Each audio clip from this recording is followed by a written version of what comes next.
Morning. Today, we're going to be finishing the memoirs of the Clouded Kokoro case.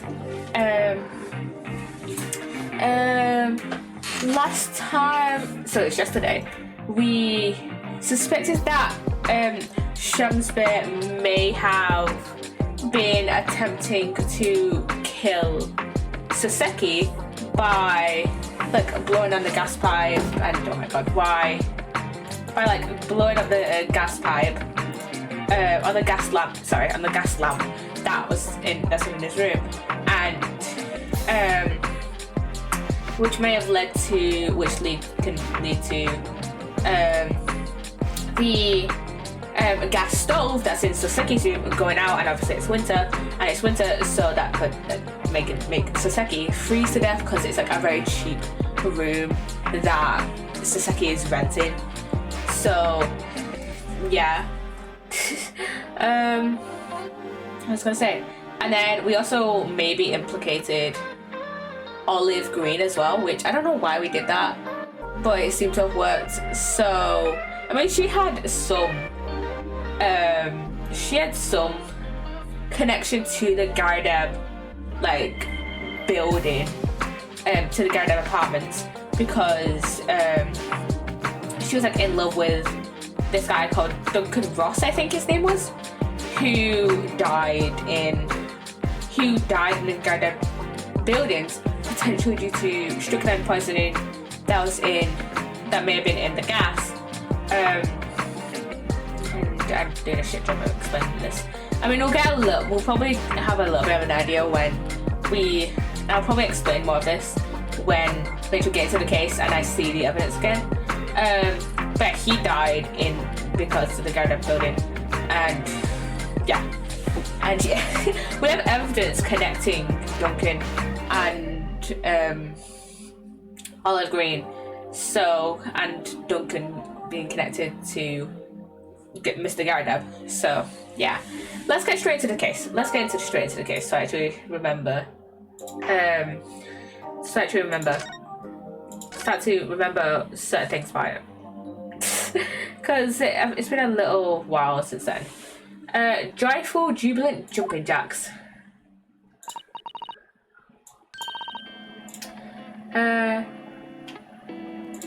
Oh, Mr. Natsume, I'm so pleased for you. Locum student Mr. Naruhodo Esquire. I'm non-locum judicial assistant Miss Mikotoba Esquire-S. What does locum mean? I don't know. Locum definition. A person who stands in temporarily for someone else of the same profession, especially a cleric or a doctor. Oh wait. And Naruhodo is kind of taking over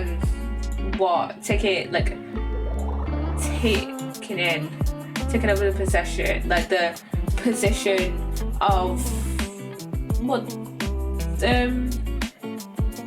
taking over the study tour that the study, what do I want to say? He's taking Kazuma's place on the law study in Britain. That's what I meant to say. Though temporarily. Kazuma's dead. It's not temporary at all. It's permanent. Kind of, whatever. Now, finally, at long last, there can be proof. Proof that I'm innocent, and proof that my tea is innocent. Good morning, my dear fellows. Erlog Sholmes. May you drink my tepid tea and fall forever silent. I thought tea was innocent. Oh, Mr. Sholmes, you came. How wonderful. Please, save your derision. I know what you're all thinking. Good morning, he says. Well, it's nearly time for luncheon. Your scar is written across your faces. Nobody set off for anything of the sort. The truth is, I was determined that today would be the day. My sleep seduced me last night. I thought, tomorrow, for once, I shall not oversleep. I'll rise early and be present in court to support my companions. Such spirited determination has a beauty all of its own, does it not? Oh yes. And then I began to muse on the subject. Why do people oversleep? I queried. Why time after time do they make the same foolish blunder? And the answer came to me at once. It's so delightfully simple. People oversleep because they sleep. Yeah, no shit. Well, is that not an astute insight into the matter? Oh, yes. Upon which realization, I attempted an experiment. I didn't sleep wink all night. And the results? At first sight, I was exhausted and began to be assailed by the fits of drowsiness. Shocking. And so the conclusion of last night's experiment is this. Good night's sleep is quite simply essential. Yeah. Yeah, I think most of us would probably knew that already. What others presuppose I proved by experimentation. That, my dear fellow, is the scientific method. Yes, and one more thing. Do you remember this? Oh yeah, that was the bottle. That was Olive's bottle. Yeah, of course. It's the poison that Miss Green was about to drink at the hospital yesterday. Oh, you didn't manage to... Wait, why was she the only other person to have poison? Because apparently... Because apparently, you know, strychnine poison, or just poison in general, is, you know, I hope not easy to come by. Unless you're not a poisonous specialist or whatever. So why does she have it? It was a laborious task as the bottle was nearly empty, but such inconveniences do not hinder Sholmes. I managed to confirm that it contained strychnine. Huh. That's the poison we've been talking about this whole case. So I was right.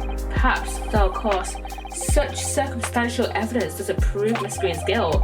I shall leave the bottle in your care now, but looking the inside of the neck is not recommended. Oh yeah, it's strychnine. It's poison. Could I have a word? Who's this? It's Gregson. Gregson, how good are you to come? Forget it. Excuse me. Wait a minute, Inspector. I didn't wish to make a nuisance of myself. From the look on your face, I'd say it's someone else who you think is making a nuisance of himself. Hello. My dear Inspector, please, speak freely. Pretend that I'm not here. Believe me, if I could do that, life would be a whole lot simpler for me. Do you have the results, Inspector, of the investigation of Mr. Shamspear's room? Not yet. Shouldn't be long now, though. No, I'm hearing about something else. That dead convict, actually. Oh yeah, what's his name? What was his name? Selden. I'm gonna look. He has his.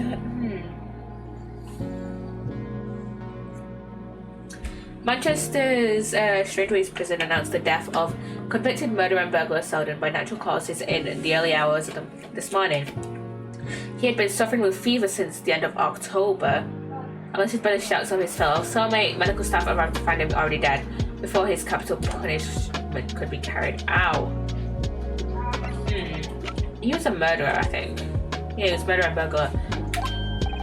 Oh, you mean the man from this newspaper article we discovered yesterday in Mr. Shamspear's room? A man by the name of, yes, Selden. I went through the archives at the yard and dug out the fellow's file. There's something in there that... Well, it caught my eye. Something caught your eye? What, Inspector, what? I've copied out the relevant parts for you, so you can read it for yourselves. Thank you. Let's look at this. Let's look at this. These documents include the details that are in the newspaper cutting we found in Mr. Shamspear's room. I'm gonna have a look. 18 counts of burglary, 6 counts of suspected murder, died of natural causes whilst in prison. His final moments witnessed only by his cellmate. The estimated £1,000 worth of loot he stole remains unrecovered.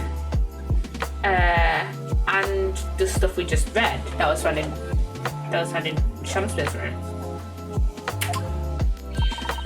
I'll rearrange everything in the call record so we don't have duplicate information. Thank you, Psssttt. Why are you giving us a copy of this important file, though? I'm guessing she got rid of the stuff in Sham. What did she get rid of? Oh, she got rid of the thing that was in Psssttt's room. And yeah, that was found in Psssttt's room. Well, you're the ones who turned up the clue in the first place, aren't you? I'm just making sure things get handled in the proper fashion. Oh, Scotland Yard's workings are so wonderful. Indeed, my dear fellows, and the inspector here is a shining diamond in its crown. A shining diamond in the rough, maybe. Look, I just don't want to be beholden to a lawyer, that's all. Counsel for the defense and the defendant. Court proceedings are about to resume. Make your way into the courtroom at once. Well, I shall leave you then. I'll be listening with interest from the public gallery. Not nodding off at all. Certainly not. Thank you, Mr. Sholmes. I'm rather tired of seeing Mr. Mustache in floods of tears personally, so the best of luck to you. Look up student Mr. Naruhodo Esquire. Yes, Mr. Natsume. It's time, isn't it? Yes, this is it. Miss Olive Green and Mr. William Shamspeare. This is going to be the final battle.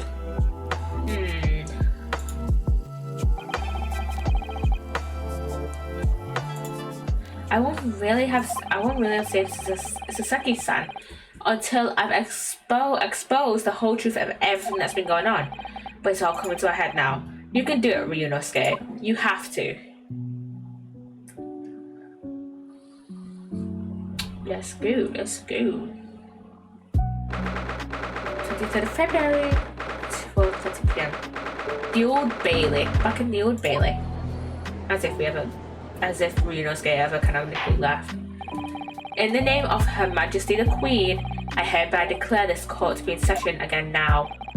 Before the recess, we heard a most startling accusation from the defense. Namely, that the victim of the case we heard here only a few days ago is the true perpetrator of this incident. A reckless, rash, and prejudiced charge of wrongdoing, in my opinion, my lord. However, the prosecution has tried to extend every courtesy to this amateur newcomer from dubious eastern shores. Thank you for that backhanded consideration. A rather cold assessment from the Honourable British Prosecutor, I must say. So, Lord Van Zeeks, is the new witness present and ready to take the stand? Ready and waiting in the witness's antechamber, my lord. Very well. Bailiff, bring the witnesses in. Here's Olive and Shamspeare. The two victims.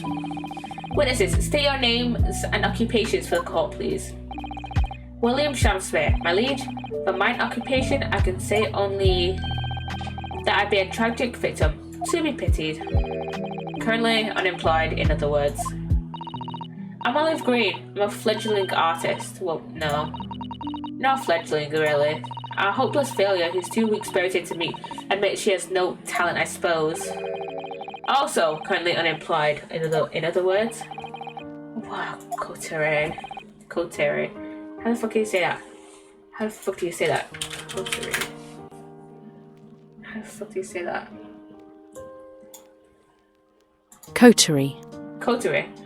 A small group of people with shared interests or tastes, especially one that is exclusive of other people.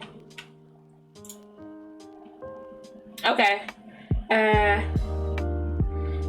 Early 18th century from French, earlier denoting an association of tenants based on Middle Low German. Nice. Mr. Shamspeare, my lord, I am thy humble servant. I'm afraid that you are no longer merely the victim in this affair. The possibility has been raised that you are in fact the assailant, intent on taking the life of your fellow lodger. The part you have played in this whole business will be thoroughly scrutinized, I assure you. I would for naught else, my lord. And Miss Green. Yes? You are aware of the reason you have been summoned to this courtroom today, I presume? Yes, the officer did explain.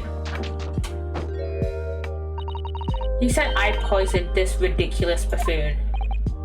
And do you accept the charge, Miss Green? I don't know anything about any poisoning. And I don't know anything about this man. Except you're the only one that we know to definitely have had poison. Like, other than, Shamsbear, but he was poisoned. So, but other than, Shamsbear having the poison in his body, or maybe in, probably not in his tea, but in, like, the gas in his room. Like, Olive is the only person that we know of to knowingly have poison. So that raises a lot of suspicion. That raises so much suspicion. Come, lady, die to live. Verily, I know not thy prickly pea-pigmented personage. Very well, let us proceed with the matter at hand. That being to ascertain whether or not Miss Green has any involvement in this affair. It's all very strange indeed. Why would you suspect me? I barely ever go to the East End anyway. It so happens I passed by that neighborhood 6 days ago, that's all. And on the night that this man was poisoned, I was still in hospital fighting for my life. Yes, having been unfortunately caught in the incident on the street outside the Gardav household. An incident that rendered you unconscious for some 3 days. I was struck in the middle of my back by a knife through no fault of my own, and now I'm under suspicion. What other irrelevant things might I be suspected of? It's all very disturbing. Your energies might maybe better spent worrying about random knife attacks, I feel, Miss Green. At this point in time, all that appears to connect you with Mr. Shamsbear's lodgings is the Briar Road incident of 6 days ago. That's why we would like you to testify formally now about exactly what happened. Oh no, the incident 6 days ago? You mean you want me to relive that awful accident? Unfortunately, yes. Please tell the court what happened that day. And of course, we'll be interested to hear from you about your movements that day too, Mr. Shamsbear. But what happened 6 days ago is nothing to do with me being poisoned. Let's proceed then. The witnesses will present their formal testimony to the court on the subject of the incident that took place on Briar Road the evening of the 17th of February.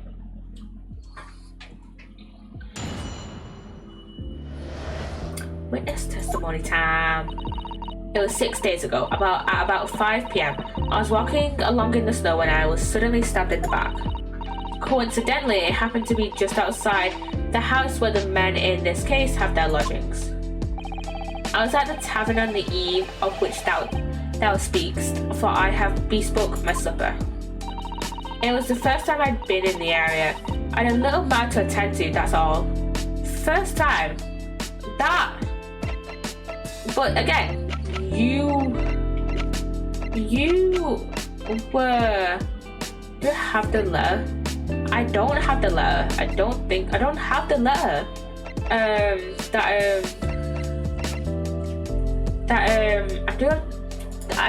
We don't have the letter, but we have part of the envelope that the letter came in that Duncan was going to send to Olive.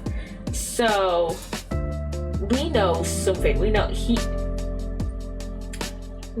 It was definitely probably not a first time.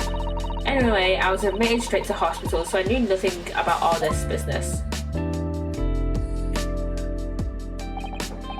Yeah, a second incident inside a week and what I believe to be aptly described as the haunted lodgings. One can only presume this is a most unfortunate coincidence. Meanwhile, you say you're not in your room, Mr. Shamsbear? 'Twas the following morn when I did awaken that I learnt of the dire events. Marry, what commotion did the officers of the law make on the floor above mine? When Saseki-san was arrested on suspicion of attempted murder, I suspected there is nothing connected these two witnesses but happenstance. It's true. It does seem as though they're unrelated at first glance, but I'm not so sure. There's something lurking in the shadows here. I feel certain of it, and this is my one and only chance to expose it. Counsel, you may now cross-examine these two witnesses if you wish. Yes, my lord. Okay, first, we save. We save first. We save.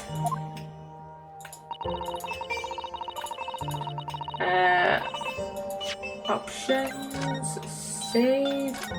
Right here. Back. So I want to go to that statement we talked about. That one where I was saying her first time. It was her first time there. Hold it!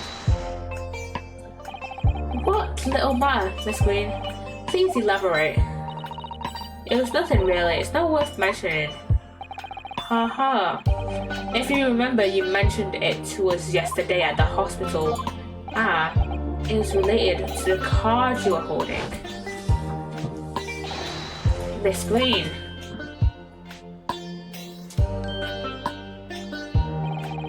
What was that? She clearly just hid something behind the bag.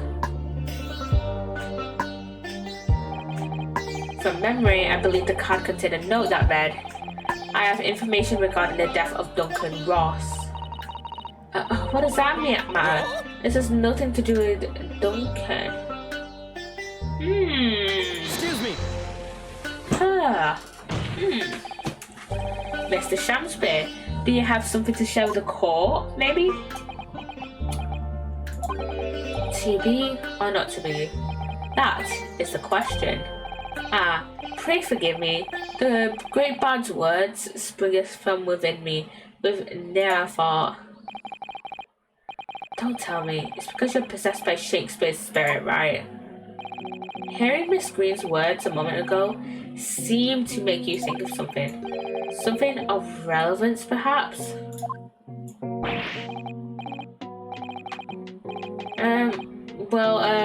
Nay, sire. 'Twas nothing at all. Presumably you know the name, though. Mr. Duncan Ross, I mean. After all, you were both lodgers in the same house. I would it was so, but sadly nay. Lodging be a lonely occupation, sire. My lodging fellows be rarely known to me.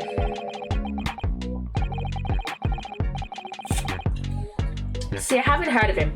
Even though he passed away in the room just one floor above yours, the one that Saseki now resides in. Miss Green. Me, my lord? Have I done something wrong? The card that was mentioned before, containing a note, do you have it upon your person? I do, yes, but I don't need it anymore. In fact, I should throw it away, really. Before you dispose of it, the court will take it as evidence, please. And it has been added to the court record. Of course, that's what links Mr. Shamspeare and Miss Green. It's Duncan Ross. Now, continue with testimony, please, Miss Green.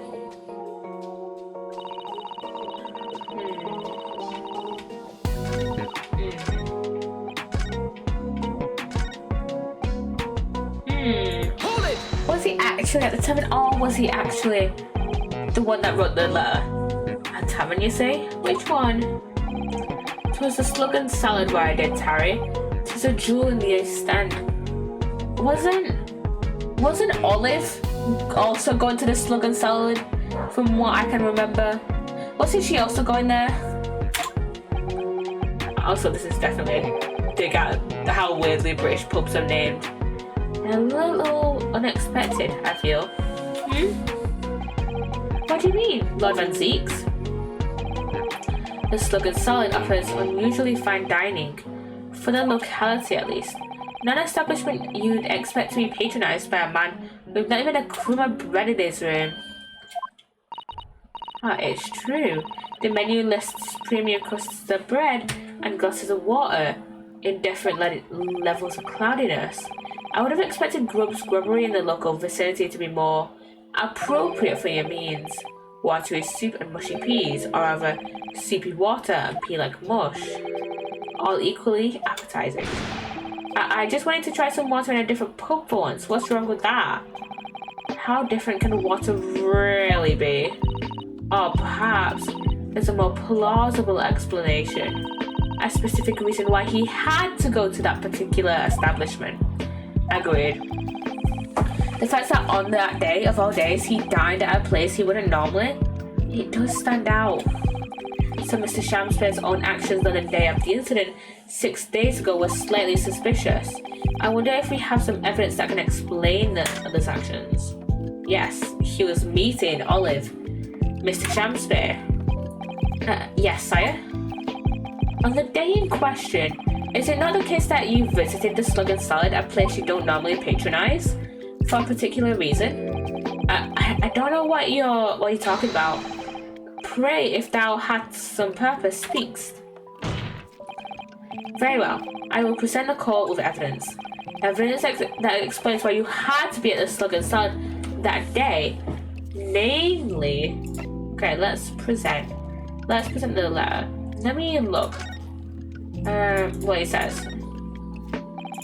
The envelope has been ripped open rather carelessly, hasn't it? Miss Green Shakespeare's attempt to open corresponded more neatly than that. What is it? The way the envelope is torn. I was sure I've seen the exact same shape somewhere. Oh, you don't mean... Were you thinking of the piece of evidence, Mr. Naruhodo? Exactly, that's it. Tried to match them up. Perfect fit. They go together perfectly. This torn off end of the envelope clearly belongs with this card.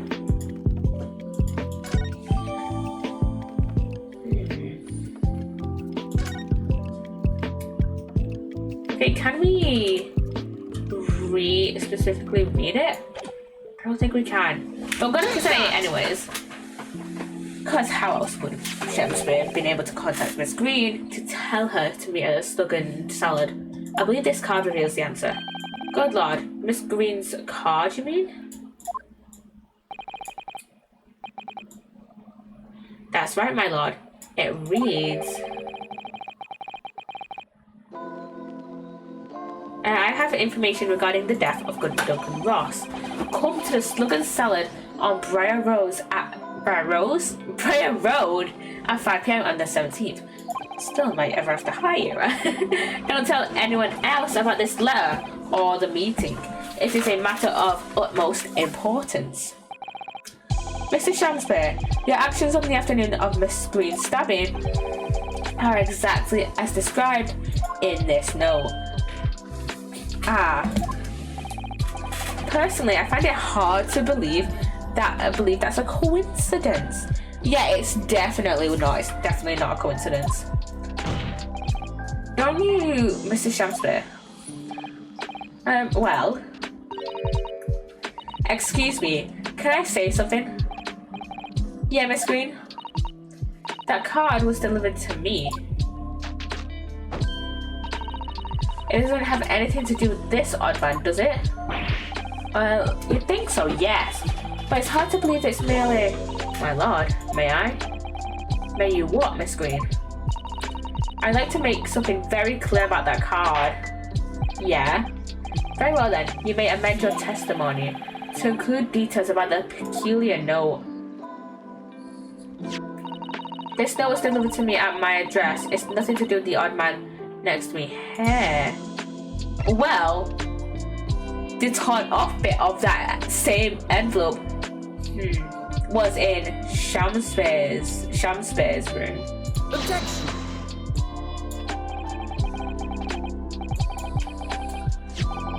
The day before the incident, exactly 1 week ago. Now, this note was delivered to your address, and upon carrying out the instructions in the note, you found yourself in hospital. Yes, I did. It's terrible, everything that's happened to me. Yes, it is terrible. It's all true, that is. What do you mean? Miss Green, have a look at this, please. It's a torn off end of an envelope. Oh, is it? And it so happens that fits together perfectly with the envelope of the note you received. Where did you find that? In Mr. Shamspeare's room. In my room? Mr. Shamspere, do you think perhaps remember this note from somewhere? Well, your actions that afternoon follow the instructions in the note to the letter. Come to the Slug and Salad on Briar Road at 5 p.m. on the 17th. And so that's exactly where you went. Let me ask you again, Mr. Shamspere. You already knew about this note, didn't you? And you, Miss Green. What did I do? As this torn off end of the envelope proves, the note was originally in Mr. Shamspeare's room. So how's it that it came to be in your possession? I don't have the first idea. I'm just a fledgling artist after all. Feigning innocence, I tell ya. There's only one explanation. You broke into Mr. Shamspeare's room and stole it. You did what? Sorry, thou hast what? Thou were in my room? What on earth do you want with me?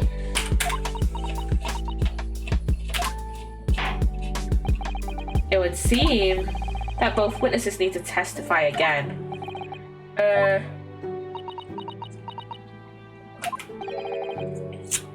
Miss Green. Yes?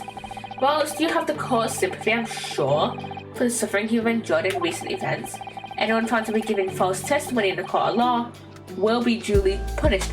Again, I love these games, and like the judge and the Van for actually calling out witnesses when they commit perjury. Is perjury the one I'm thinking of? Now I'm second guessing myself. Like, I'm pretty sure it's perjury. Perjury. Meaning. Swearing false oath. Yeah, so basically perjury. But yeah, they committed perjury, and I accidentally clicked through what Vincent said. Please bear that in mind. Yeah, I did look, because in the Phoenix Wright trilogy, no one did that. No one called out the witnesses for committing perjury, which is a bit strange, seeing as though the witnesses fucking lied all the bloody time. And now they're actually calling them out, which is nice. Yes, I know. Very well then, witnesses. You will give formal testimony again now on the subject of this curious anomaly regarding the note Miss Green claims to have received. Witness testimony. I do remember now, 'twas a week ago, peradventure, that note was delivered to me. On the day right therein, I did tarry a long hour at the Slug and Salad, yet nobody came. Thereafter, on the evening, I shared the company of the Japanese fellow. I did see the note had vanished. I don't know what you mean. You think I snuck into the man's room, Joe? Why would I? I can point out the villain here. And as for that torn off piece of the envelope, I don't know anything about it. Yeah, sure. Yeah, sure. You now claim to have received this letter, do you, Mrs. Shamspeare? Faith is so, my lord, and I would swear to have set it upon my table in my humble lodgings. Yet 'tis clear to me now that since I returned from the tavern that night, I have not laid eyes upon it. With that being the case, young lady, it would appear that your testimony was a lie. Is that what you think? How fair of you to think that I'm the one lying. I beg your pardon?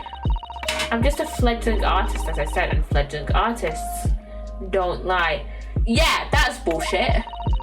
That note was delivered to me at my address. Besides, we all know who the liar around here is. If that's true, Miss Green, how do you explain the facts? This part of the envelope was, without question, found in the... What did he say? Found in Mr. Shamspeare's room. I don't see why I should explain. Sorry. I'm a fledgling artist. My job here is just to say what happened. That's all. It's your job to give the explanations and the proofs. You, the fledgling lawyer, the fledgling, will do his best. Evidently, my learned friend's cross-examination is our only hope of learning the truth. Well, counsel, I'm ready, my lord. Very well then. The defense will now proceed with the cross-examination of the witnesses. Miss Green clearly did break into Mr. Shamspeare's room. There can be no question of that. And that's how she acquired the note. Yes, two facts are starting to lead me to a possible explanation for all of this. And it's not a pretty one. Cross-examination time. Let's go and save. We need to save. We need to save in case I, really fuck this up. I did the little silhouettes of Renosuke. Those are a cool little feature.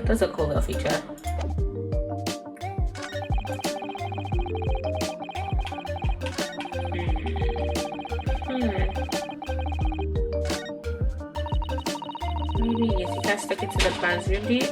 Why would I? Maybe it's to do with Objection. I'm checking this Discord notification real quick. Yesterday at the hospital we saw you with this bottle, and though the contents spilled during the course of our meeting, a small quantity remained. According to the defense's independent analysis, Mr. Shams's chemistry stat, but we won't bring that up, obviously.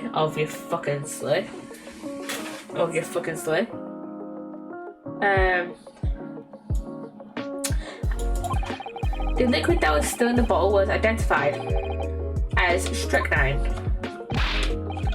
What? Strychnine? The very same poison that afflicted Mr. Shamspeare?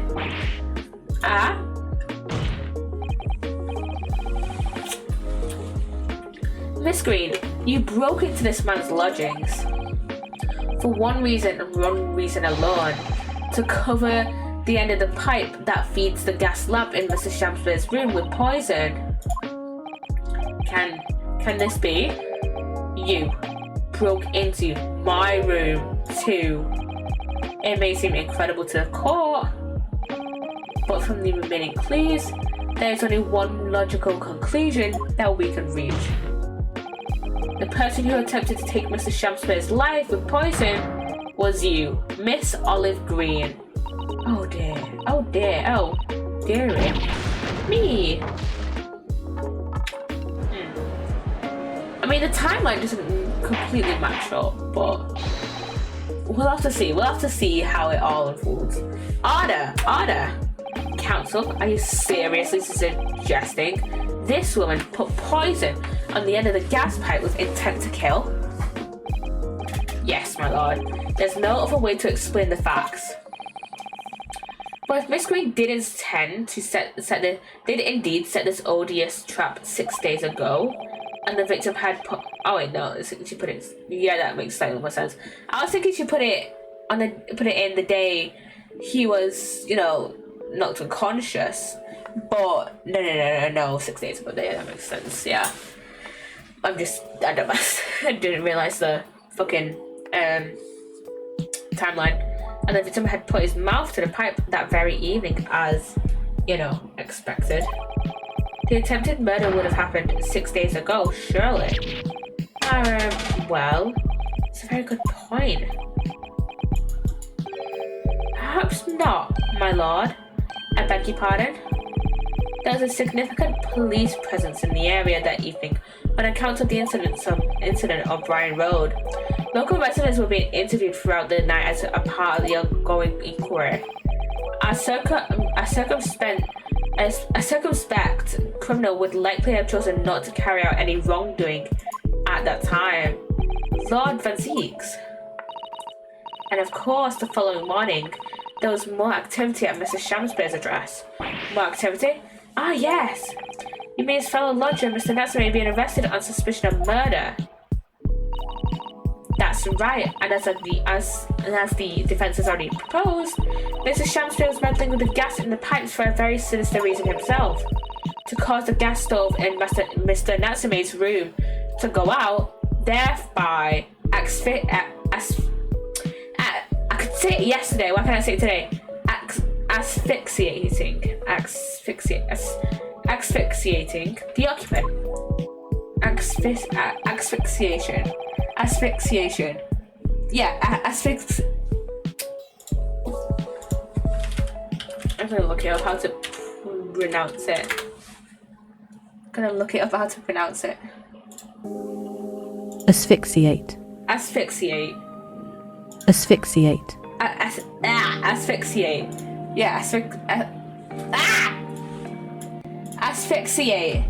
Asphyxiate. Oh my god.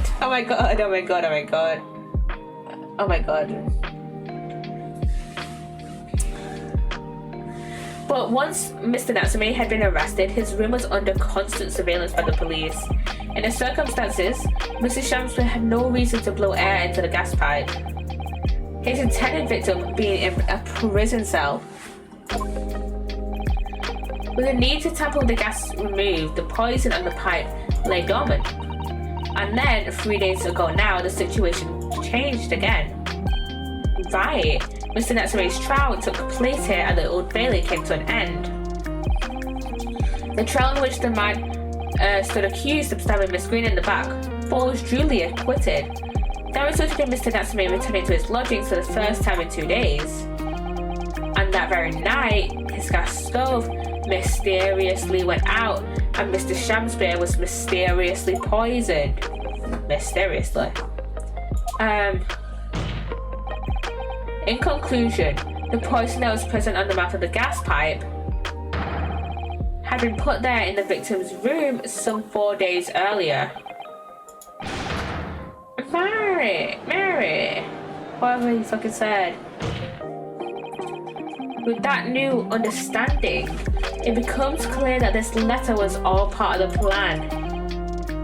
Of what plan?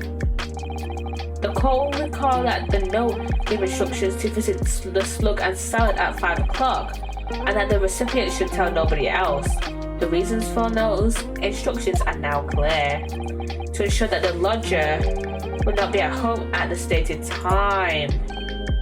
To make sure I wasn't home. So that Olive could, poison the gas pipe. That makes so much sense. Why has my... There we go. That makes so much sense now. It's just finally clicked in my brain. Exactly. While you were out, Miss Green could safely slip into your room, knowing that she wouldn't be disturbed. You mean to say that letter was written by Miss Green? Yes. And in order to cover her tracks, she took it away with her when she left. Just after she smeared poison over the mouth of the gas pipe in your room. Dun dun dun! Order! What do you have to say for yourself, witness? Yeah. Just who are you? Why did you try to kill me? Miss Green's motive should be obvious.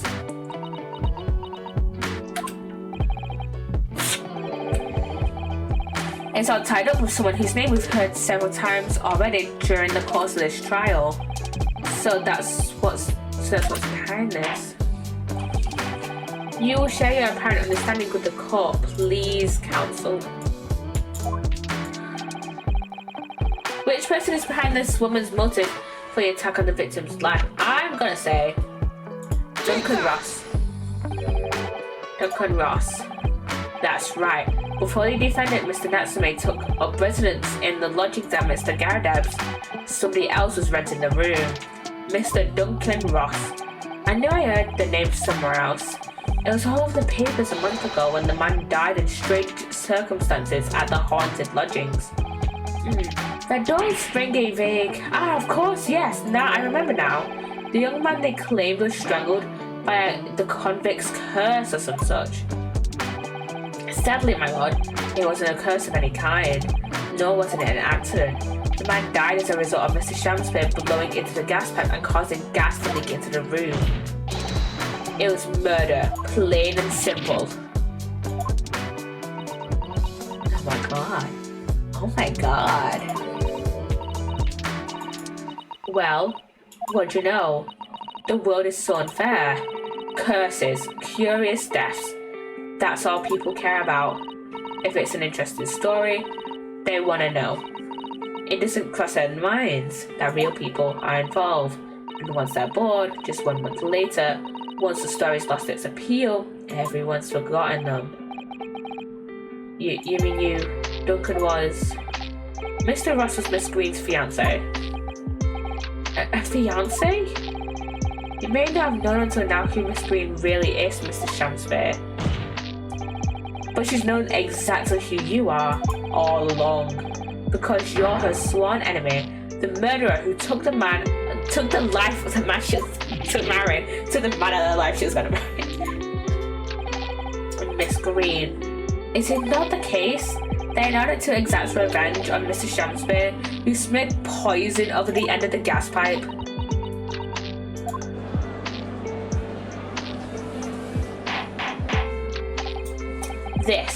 This is all quite extraordinary. Am I correct in my understanding that you now accuse both parties' counsels, each on different counts of murder? Yes, my lord, that's correct. Objection? Really? Inhaling so deeply, it appears that my fledgling learned friend has taken in a lungful of dubious gas that's causing his judgment to be clouded. What? Why would Mr. Shamspeare have wanted to kill these lodgers, as you say? You have completely failed to provide a motive to substantiate your accusation against the man. Yes, that's right, Mr. Reaper, my liege. I have been slighted. 'Tis lies, all lies, I deny every utterance. And you'll have to forgive me, Mr. Naruhodo, sir. But I don't intend to admit to anything either. Miss Green. I'm sure you think I'm being rude, but I'm not going to be sent to the gallows for the legs of this scoundrel. But you broke into the man's room. If you didn't do it to smear poison on the pipe, what was your reason? I thought I'd have a look around, that's all. Sorry. You're right, I suspected him. So I thought perhaps I might find some evidence or something in his room. Evidence that it was him who took Duncan's life. Oh vileness, oh villainy, oh tyranny, oh rotundity of woman. But in any case, whenever I leave my room, I do turn the key in the lock. That whole place is falling apart. The locks on the doors are no different. Duncan showed me once how to unlock the door with some terps and a piece of wire. Oh awfulness, oh tyranny, oh profanity of woman. We'll consider your trespassing on some future occasion. But for now, tell the court what you found, what evidence your search revealed. Well, I spotted the note that I'd sent him lying on the floor. When I went to pick it up, I noticed something. One of the floorboards was loose, and underneath it I discovered a secret hiding place. Eh? Yes, we also discovered that hiding place. Inside we found a newspaper cutting, a photograph, and an empty tin box. Ah, yes. Well, the thing is, when I found it, the box wasn't empty. What? There was something in it? Yes. This rather nice key. What? What does that key do? What does that key lead to? What are you doing with that? What the? Every ounce of colour has drained from his face. Give it here! Give it to me now! It's mine. I inherited it. What was that, witness? What did you say? You inherited it?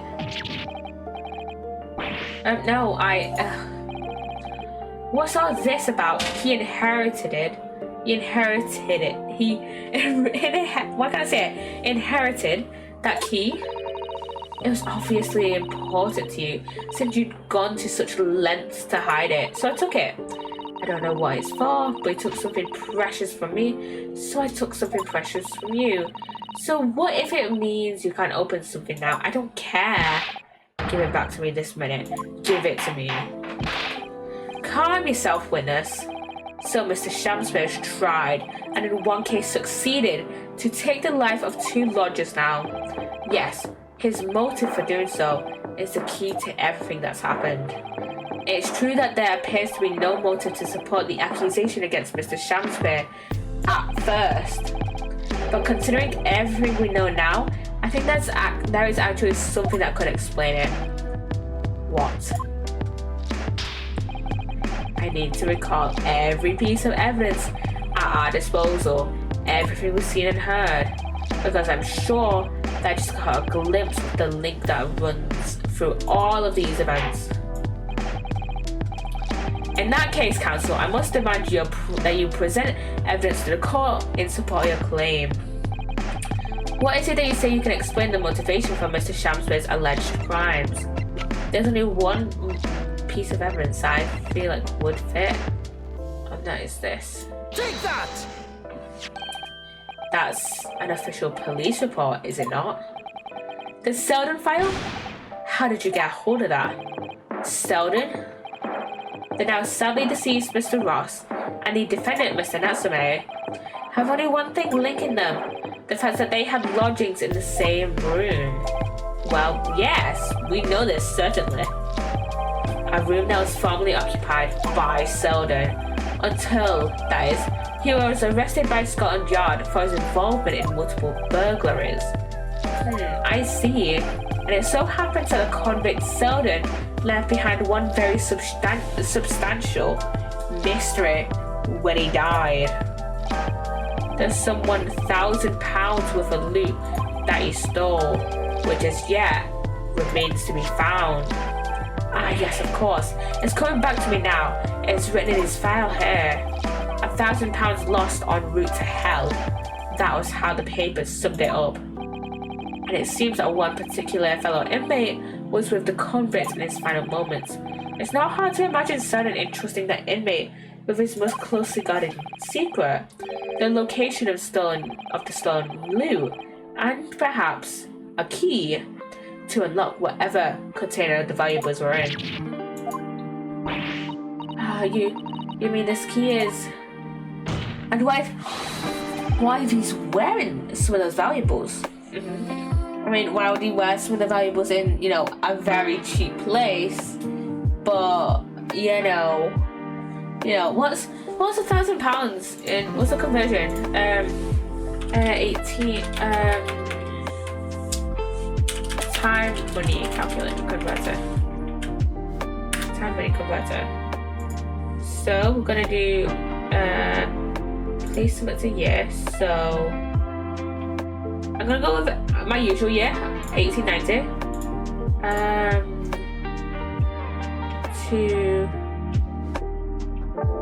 Now I want to convert it to now.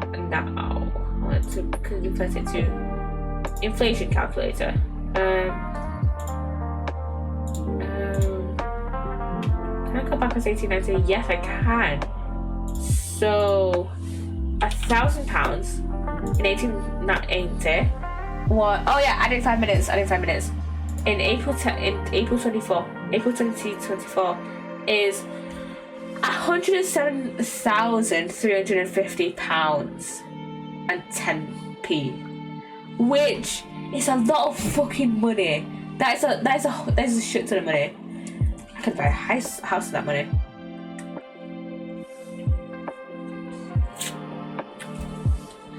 So you can see why Shamsbury is kind of protective over it. Mr. Shamsbury, it was you, wasn't it? You were at the capital offender's side when he died, were you not? What are you talking about? Tis a false charge, I tell you. A false charge. The name of the Empire, he was with Selden at his death, isn't noted in this file. But a simple telegram to the prison where he died would quickly tell us how false the charge really is. But even if it's true, why would the man be so intent of killing every subsequent occupant of the convict's lodgings? There's only one explanation for that, my lord. It was in that very room that Selden hid his loot. So, it all comes out. Yes, and having established that, all of Mr. Shamspeare's subsequent actions start to make perfect sense. When he was let out of prison following Selden's death, he made immediately from Mr. Garradeb's lodgings in the hope of renting Selden's own room. However, the retired army man was unable to offer him the accommodation of his choice because Selden's old room had already been let to someone else, Mr. Duncan Ross. Which is why Mr. Shamspeare subsequently devised his gas-based plot to kill the occupant of the room, and when he was successful, he presumably intended to inquire about switching into the newly vacant room. However, a certain jittery someone had beaten him to it, Psssttt. Mr. Psssttt Natsume, the defendant of this case no less. So you decided to use the ploy with the gas again, didn't you, Mr. Shamspeare? This time to out Mr. Natsume. All for one simple and avaricious I forgot the U. Avaricious. How the fuck do you pronounce that? Avaricious. Avaricious, that's slightly more obvious that I should have gone. Having or showing an extreme greed for wealth or material gain. And I just accidentally closed both tabs down, which I didn't mean to do. I want to keep one tab open.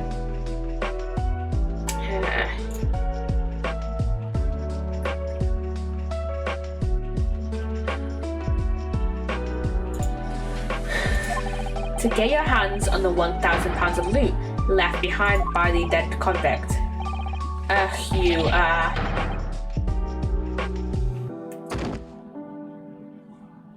We are so right. We are so right. We are so right. We are so onto him. Looks like I'm gonna snuff it before they get to stretch my neck.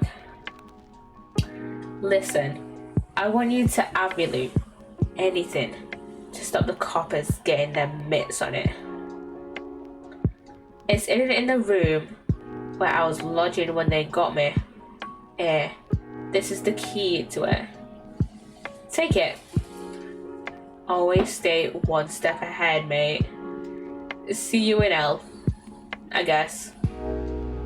Shamspeare. Did he get the name Shamspeare in prison, or was he just born the name Shamspeare? It's mine. What did you just say?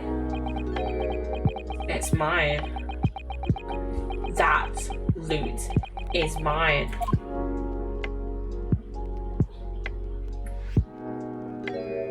Oh, Mr. Shamspeare? It's all lies. I don't accept any of it. Why should I? After all, you don't have a shred of evidence. You can't prove I killed that fella. And it starts saying, forsooth, I'm the victim here, remember?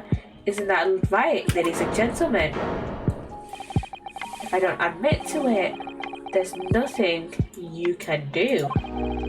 You can't arrest me, for the time being anyway. Verify! You can't arrest the victim, can you? Isn't that right, ladies and gentlemen?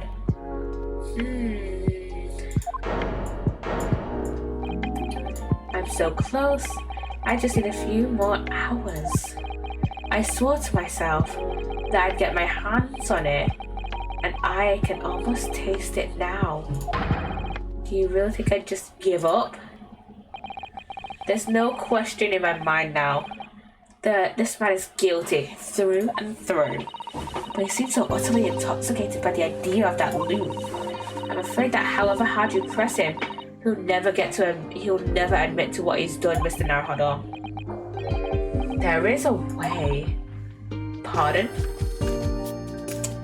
I'd break time, and I need to stretch. I need to stretch.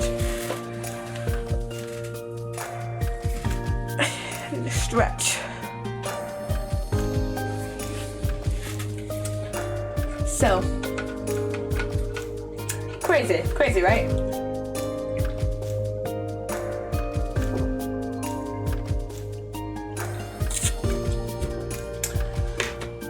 I have no idea what to talk about. No idea.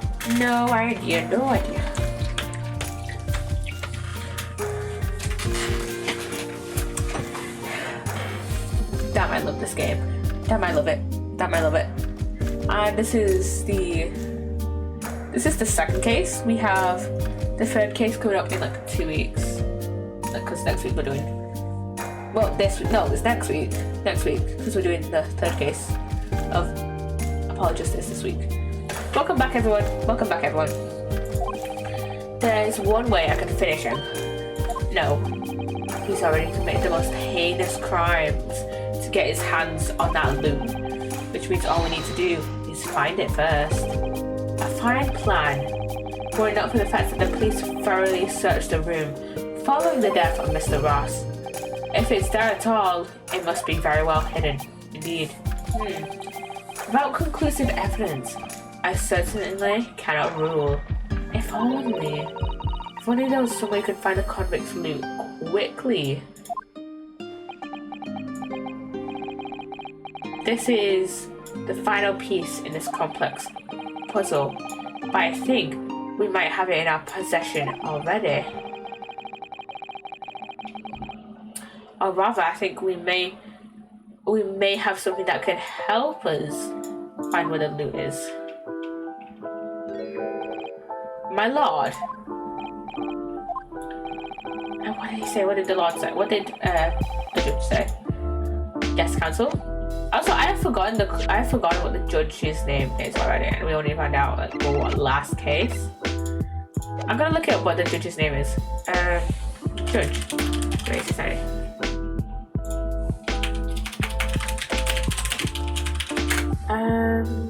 What is his name? Okay, that is the wrong judge. Yeah, Judge British Empire. The Right Honourable Lord Smith. The name Imperial British Judge. I thought he had a name, didn't he? I swear he had a name. I swear he had a name.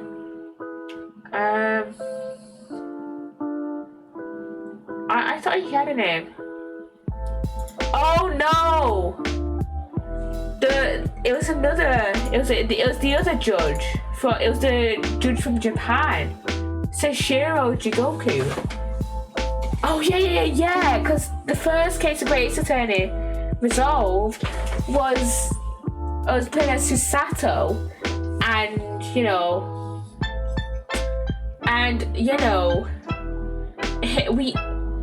revealed his name to us. Wait, what did Ryunosuke say? What did Ryunosuke say? The defense would like to make a proposal about how to find the late convict's hidden loot. I believe we are already in possession of something that could give us a clue as to where its whereabouts. It's our last chance, so it has to be worth a gamble.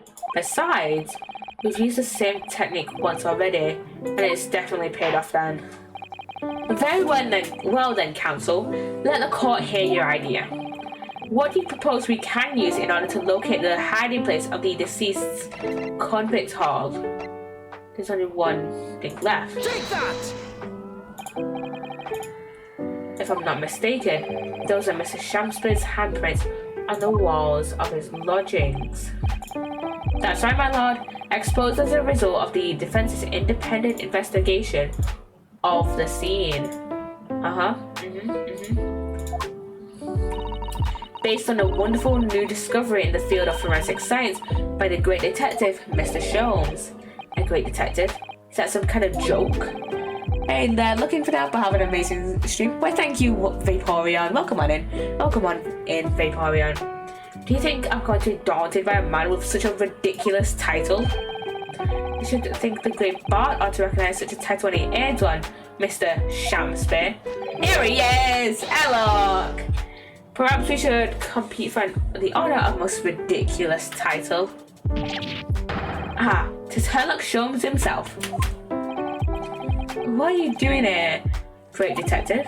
Your usual haunts are the filthy back streets of the capital, are you not? Ah, Mr. Reaper, it's been too long, and as you see, your complexion has worsened since we last met. Mr. Sholmes. He does know Lord Van Seek said. Well, enough to say something like that in any case. Mr. Sholmes, though you may be heralded as a great detective by the population at large, that does not give you the right to come and go in my courtroom as you see fit. If I may, my lord, Mr. Sholmes' newly developed scientific method has helped us to uncover vital clues in this case already. Clues, you say? I call them skin prints, my lord. My method identifies every location touched by an individual under scrutiny. It's the method by which we were able to ascertain this gentleman's gas pipe activities. You need only a small sample of something the individual has previously touched to make an indicator solution. In your case, sir, I used a teacup you had been holding. Elementary. So now, Mr. Naruhodo. Ah, yes. What am I to use as a sample to make the indicator solution this time? Thank you for offering to help, Mr. Sholmes. When the convict was arrested, he was living in what is now Suseki-san's room. We need a sample to help locate Selden's food that's hidden in his own room. What form will this sample take? Said a person. We need something of Selden's in order to create the indicator solution to find his loot, and something the convict owned happens to be in possession of somebody listed in the court record. Upon my word, Mr. Naruhodo, your powers of reasoning appear to be on the up. So which particular person do you have in mind? From whom can we obtain a possession of the late convict Selden to create the indicator solution? Now, I was looking at the strategy with you, and now I didn't know what the achievement, that we talked about yesterday. It was for erroneously answering Mr. Sholmes' question about who might have had something that belonged to the convict in episode 2 of the Great Study Resolve. I had no idea what erroneously meant. But this one basically means we have to present someone that's not the actual convict. We already know the actual convict is Miss Green. We already know that. But we have to present someone else. So let's just present Psssttt. She's the first one in the thing. She's the first one in the court record. So why not? And what, pray, does the said person possess that could be applicable to our purpose? Let's hear your new and improved powers of reasoning at work, my dear fellow. Dear me, your left eye just twitched. Are you currently concocting an elaborate excuse? Not some clever Japanese joke about a wet noodle, I hope. You got me. I think we need to reconsider this from the start, Mr. Naruhodo. Why did I feel as though Psssttt is studying my left eye now? I'm ready and waiting, Mr. Naruhodo. The rest is in your hands. From whom can we obtain a possession of the late convict Selden to create the indicator solution? That would be Olive Green. Miss Green. Ah, me? What do you want from me? The key around your neck, if you please. Sorry? That key belonged to Selden. There will be remnants of secretion from the man's skin on its surface that we can use. Very true. That is the sample we need. Using it, we can create the indicator solution required for Mr. Sholmes' skin print seeker. And find out exactly what Selden touched in the room that he used to rent. Mr. Shamspeare, as one great to another, I assure you, If the late convict's heart is hidden somewhere in his former lodgings, I shall uncover it no more than 30 minutes. So, Mr. Shamspeare, the truth is well within our grasp now, and as such, you will never get your hands on Selden's stolen wealth. Ugh. In that case, I'll gladly let Mr. Sholmes have this key. No, give that key to me. The detective shan't have it. It's over, Mr. Shamspeare. No. You're out of options now. There's only one thing left for you to do. Admit your guilt. Whoa. Oh, Shamspeare, despair. Be thy name. Classic Ace Attorney breakdown. Classic Ace Attorney culprit breakdown.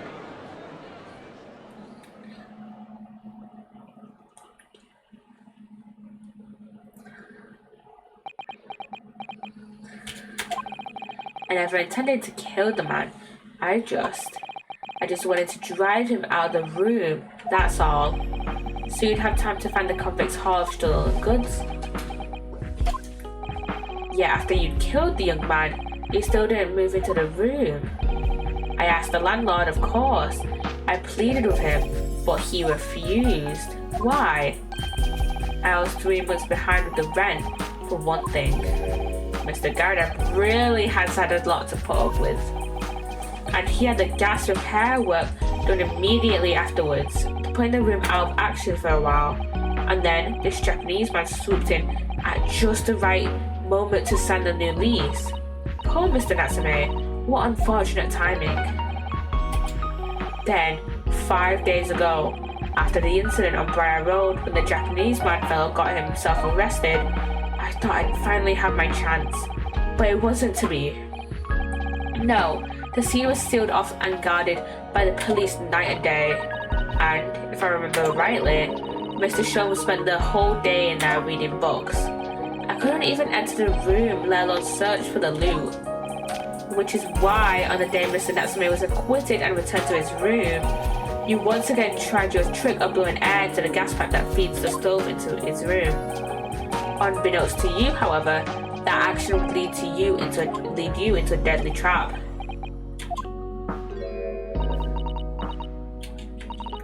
William Shamspeare, how does it go? To be or not to be? That is the question. From Shakespeare's Hamlet, Act 3, Scene 1. Well, let me tell you, in your case, it's not to be. That is the answer. You deserve to die for what you've done. And that's what he's gonna get, because capital punishment in the 1890s. I think capital punishment was last used back in when was it? None about it. History at GCSE. I don't remember though.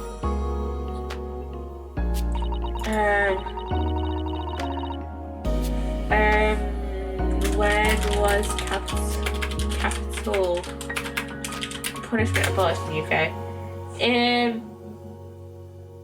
In 1965, death penalty for murder was suspended for 5 years. And then it was suspended permanently in 69. But it wasn't until 1998 that it was finally abolished for all crimes, and the last people executed in the UK were Peter Allen and Gwyn Evans on the 13th of August 1964, according to the Museum of London Docklands. At first, I really did think it was just a terrible accident. I'll never forget our conversation the night before Duncan died. The gas supply in my new lodgings are a complete disaster, you know, Olive. The gas supply? Yeah, the stove always seems to go out in the middle of the night for some reason. That's no joke. They say it's the convict's curse. Oh, Duncan, please, don't stay there. I don't care how cheap it is. Alright then, if it's that important to you, I'll start looking for a new place. There are spare rooms at my house. Why don't you just leave that horrible room last night. No, I'd better not. We said we'd wait until we graduated before we told our parents, remember? But that was the last time we ever spoke. That very night he fell victim to the gas. If only I'd known it was going to happen, I'd have insisted he'd left that horrible room that instant. But instead, all I've been left with is bitter regret. I stopped going to school, but something kept drawing me back to the house on Briar Road. I saw a stooped Eastern-looking man with a mustache coming out of the house one day when I was there. He walked up to the road to grub scrubbery for some food, so I followed him and sat myself down next to him. He had some watery-looking soup and started to pick a quarrel with the publisher. The place is cursed, I tell you, cursed. The ghost of that convict who used to live there is trying to suffocate me. I wake up in the middle of the night, freezing to death because the stove has gone out. The room is full of gas and I can hardly breathe. But the pipes have been checked, no problem there. It's like I'm the problem. That's what they're thinking. But how could that be? Duncan was gone and now this man had almost suffered the same fate. Could it really be a curse? Then I remembered a rumor I'd heard about how the gas companies go around investigating the gas installations. A rumor?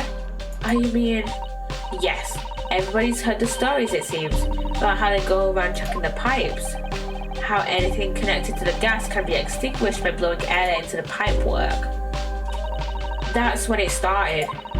A little flicker of doubt in the back of my mind. That just wouldn't go away.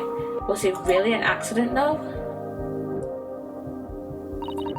Once I had the idea, it wouldn't leave me alone. It plagued me day and night. So I bought this at one of the black markets in the East End. A black market? I'd never been. I just heard people talk about them. And you really can't buy anything you can think of there. In some ways, being able to get my hands on this so easily made me even more determined. I had to find out one way or another.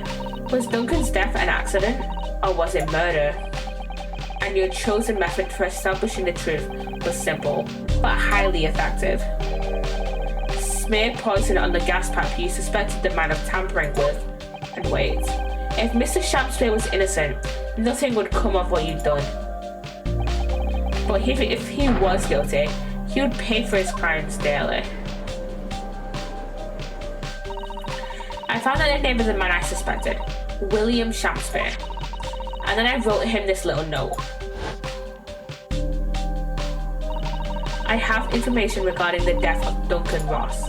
Come to the Slug and Salad on Briar Road at 5 p.m. on the 17th. Don't tell anybody else about this letter or the meeting. It is a matter of utmost importance. If he'd done it, I knew that would worry him enough so he'd be sure to go. So I waited to see if it worked. And of course, Mr. Shampspeare followed the instructions to the letter. I worked out where the gas pipe was straight away. I smeared a good amount of poison I bought around around the mouth of the pipe. All the time praying that devil's work wouldn't be done and that it was all just some wild fantasy. Actually, no. All the time praying that the devil's work would be done and that the culprit would get his just desserts.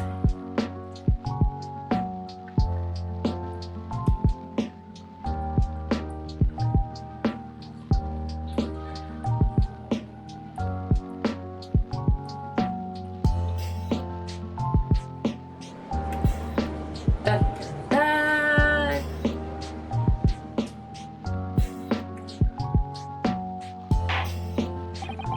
3 days ago, when you were first stood in the dock before me, this whole affair seemed relatively straightforward.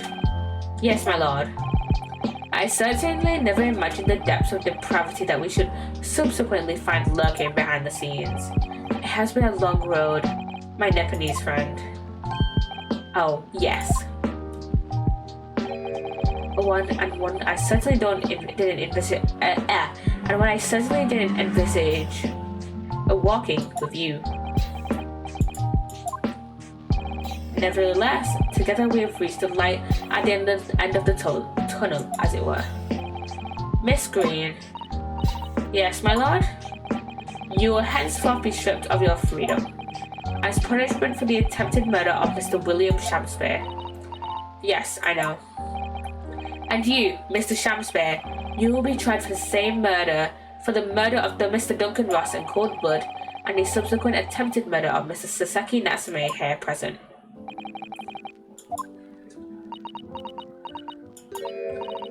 Mr. Naruhodo? Ah, yes? Yesterday, at the hospital, when you and your friends stopped me from ending your life by drinking what was left in the poison bowl, I wasn't myself. Can't even really remember what was going through my mind. To be or not to be, I suppose. That's a question that's so hard to answer, it seems. Well, personally, I'm glad of your being here, Miss Green. Oh, and I'd like to believe that it's a blessing Mr. Shamspeare didn't die when he ingested the poison. For your sake, at the very least.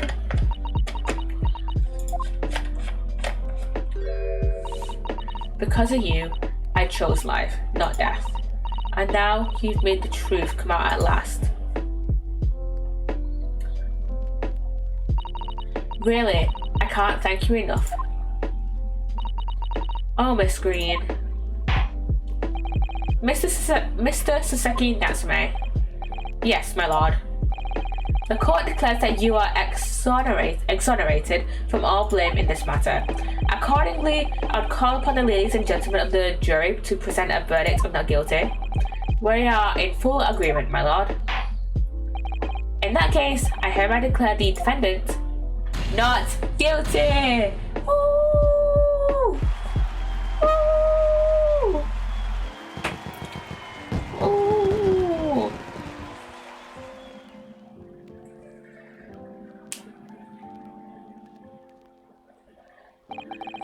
Court is adjourned.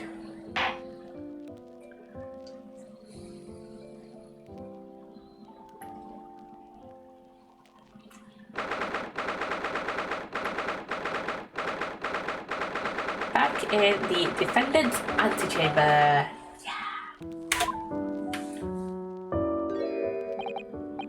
Ah, yes, at last. Divine justice duly done. Dun, dun, dun. I love Sasaki. He's probably one of my favourite characters from Great Ace Attorney. Divine justice? My dear fellow, if there were any divine justice in this world, you would shave that mustache. No! This has nothing to do with my mustache. Yeah, he suits the mustache. Some say that luxuriant mustache is a sign of physical prowess, Mr. Sholmes. Look up student Mr. Naruhodo Esquire. Once again, you've saved me from doom. I'm very happy to have been able to help, Mr. Natsume. Congratulations on your acquittal. This second in almost it's almost as many days. I was first acquainted with and gained affection for English literature whilst in our great homeland empire. And then, by a twist of fate, I was brought to the land that bore the fruit of that literature. Only the city of bricks and mortar became my prison. Try as I might, I never found my feet here. In the end, I confined myself to my room and lived life through friendly old books. You've had such a difficult time, haven't you? About a week ago now, I dragged you out of that dark and dingy room of yours, did I not? You did. And I've seen more of life in this week than in all my years today. And for the first time, I feel I've begun to see the true face of the English that's so far been hiding from me behind the wall of fog. My dear fellow, there's nothing special about the true face of the English, as you put it. Wheresoever one goes in the world, humans are human. There are a few genuine differences. Yes, I think you're right. I finally started to see that, and I've come to understand something. I worked out why I was attracted to English literature in the first place. It made me see that whatever our nationality, we humans all have the same hopes and fears. we're all just doing our best to live. Well said. I've come to feel the same way. I've made a decision too. I'm going to cut short my study tour here and return to Japan. What? Just when we become friends here in England? What a terrible shame. Oh, I know that does tug at my heartstrings, it really does. But I've decided that I'd like to take everything I've learned here in Britain and write something of my own. A novel of sorts, I suppose. Oh my, so you'll be creating your own literature, Mr. Natsume? How wonderful. Oh well, no, I mean, I wouldn't presume to call it literature. Why not? Well, that is precisely the definition, Mr. Mustache. I suppose you're right, yes. It will, in a way, be literature. But as of now, all I know is that I'd like to try my hand at writing. I have no delusions of grandeur. I, for one, would love to read your work. Well, all things considered, it may be for the best. After all, you have once again emerged victorious. From a battle with the Reaper. Ah, that's very true. And there is no salvation for a person in the dock when the Reaper is the prosecutor. You decide to return post-haste to the perceived safety of your homeland is one I quite understand. My goodness, yes, faced with such a terrifying prospect. Nobody would consider it cowardly, I'm quite sure. Wait, wait more! But that's not why I'm leaving. I mean it.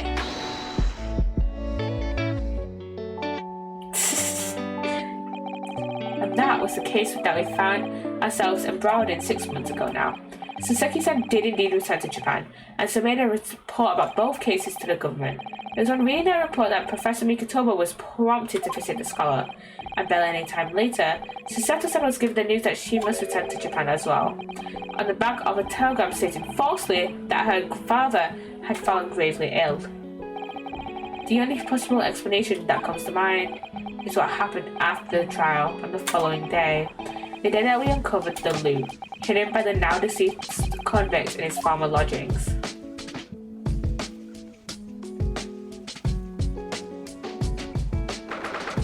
Oh, his Saseki's room.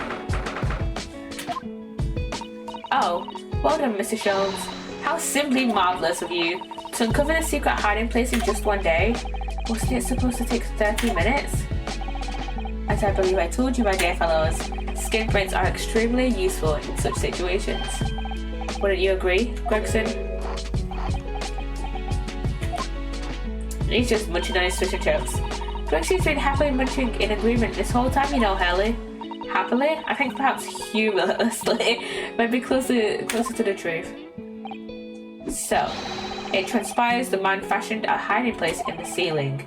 And what's in it? What exactly is the loot? Let's look then, if you're ready. Let's examine the late burglar's hall. What is that? Huh? There's blood on it. It looks to be some sort of neckband or collar. A collar is huge though. And look at all the gemstones saying it. I can see why it's claimed to be worth £1,000. Perhaps I could have it as a belt. Oh, have you noticed on the inside there? There's some dark stains. You don't think it could be blood, do you? I mean, there's quite a lot of it. On second thoughts, perhaps I won't have it as a belt. Then of course there's this emblem here. A large bee and a small crown. Huh. What does it signify, do you think? Oh, I hadn't noticed that.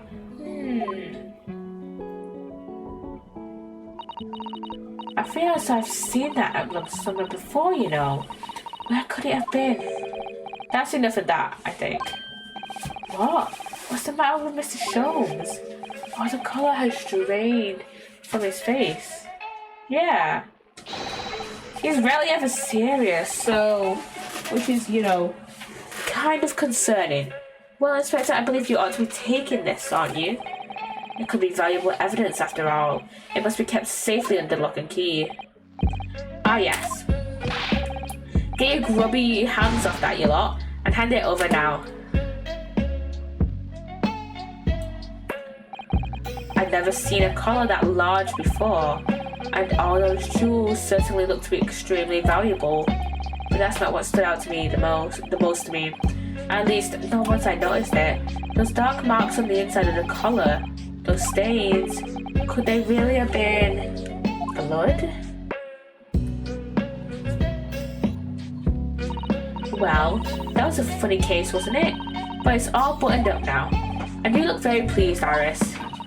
I am, because I was starting to wonder what I could use as a basis of this month's story in the magazine. But this case will be perfect. It's been so fascinating. You're talking about the latest installment of The Adventures of Sherlock Holmes, I presume.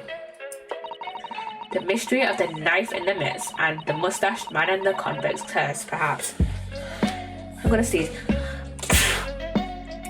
To mute. Jesus Christ. I could make it a 2-part story. Oh, I can't wait. A word, please, Iris. Yeah, what is it, Helen? I'm sorry, but you can't write about this case. It's out of the question. Well, why not? It's a great case. Then I shall have to insist that you limit yourself to the first of your 2 titles. The second must never be written. Is that clear? Yes. And so it was that the second of Soseki-san's cases became buried in obscurity. Now, looking back, I feel I understand. And I can see why Mr. Sholmes forbade Iris from publishing the story. It would take a little longer before I saw the link between everything that had happened and would happen. For it wasn't until 2 months after the arrival of Susato-san's letter that events began to unfurl again, with an incident that took place at the very heart of the eagerly awaited Great Exhibition of London. Okay. Is that going to be our next case? Maybe? Can we play? End. Okay. So I have so many questions. The thing is, when Sherlock gets like in that like serious mood where he's like, yeah, don't do this. I'm telling you, I'm not being like all goofy and shit. He's like being serious. Yeah, I believe this is the Great Exhibition. But the thing is, when Sherlock gets serious, you know it's like serious shit, and like it's probably gonna come up in a later case why he was that serious. Because again, Sherlock is a very goofy guy. Like out of you know, like Inspector Gregson, he's the most serious one out of those 2. But Sherlock is the more, you know, goofy kind of guy, you know. So it's very like concerning when he gets like all serious, and it's like he like and like with Iris' stories, he's usually fine with her like publishing her stories and like writing them, but with the memoirs case, like he let her write about the adventures of the Clouded Kokoro, but not about the memoirs of the Clouded Kokoro. So why was he scared that she was gonna include the belt, them finding the belt for whatever reason? Like about something about the belt, or people would get suspicious and like start to dig into more about Selden and whatever. But the belt is the belt. I keep calling it a belt. They called it a collar, but I feel like it's a belt. But anyways, the collar even, that's concerning. That is quite concerning. That it just has patches of blood on it. That is very concerning indeed. That is very, very concerning. Return to title screen. But yeah, that is quite concerning. Okay. Anyways, guys, that's going to be the end of this stream here. Our next next stream, so on Wednesday, I will probably stream either an Oswork or a Sim stream, maybe. So yeah, and then our next Great Attorney stream will be not this Friday, but next Friday, and we'll be streaming the Return of the Great Departed Soul, and this week we're streaming the next Apollo Justice case, which I can't think of what it is off, the top of my head.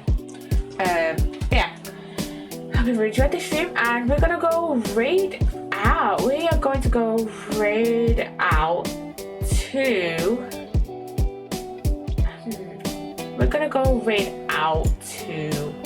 Let's go raid out to Tata. Let's go raid out to Tata. They're playing